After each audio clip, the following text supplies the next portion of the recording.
La nuit de juin. À José Maria de Heredia. La nuit glisse à pas lents sous les feuillages lourds, sur les nappes d'eau morte aux reflets métalliques. Ce soir traîne là-bas sa robe de velours, et du riche tapis des fleurs mélancoliques, vers les massifs baignés d'une fine vapeur, partent de chauds parfums dans l'air pris de torpeur. Avec l'obsession rythmique de la houle, tout chargé de vertige, il passe, emporté, dans l'indolent soupir qui les berce et les roule.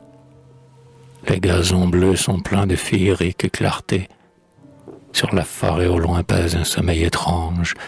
On voit chaque rameau pendre comme une frange, et l'on entend monter au ciel pur aucun bruit.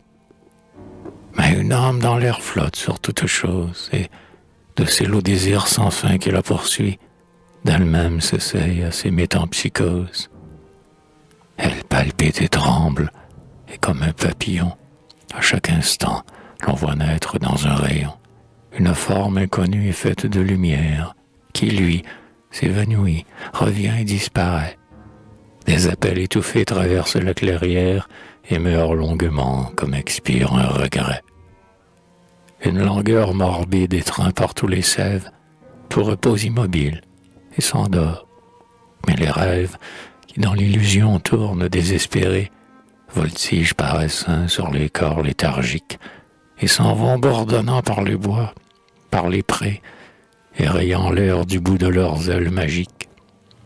Droite, grande, le front hautain et rayonnant, majestueuse ainsi qu'une reine, traînant le somptueux manteau de ses cheveux sur l'herbe, sous les arbres, là-bas, une femme à pas lents glisse, rigidement, comme une sombre gerbe, sa robe emplie serrée tombe autour de ses flancs.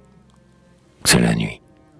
Elle étend la main sur les feuillages, et tranquille, poursuit, sans valet et sans page, son chemin tout jonché de fleurs et de parfums. Comme sort du satin une épaule charnue, la lune à l'horizon sort des nuages bruns, et plus languissamment s'élève large et nue.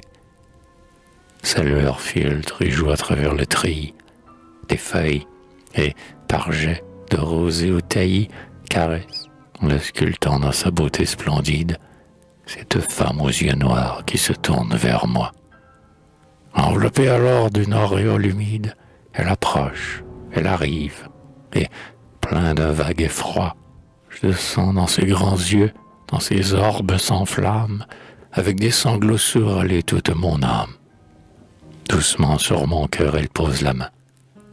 Son immobilité me fascine et m'obsède, et roidit tous mes nerfs d'un effort surhumain. Moi qui ne sais rien d'elle, elle qui me possède, tous deux nous restons là, spectres silencieux, et nous nous contemplons fixement dans les yeux.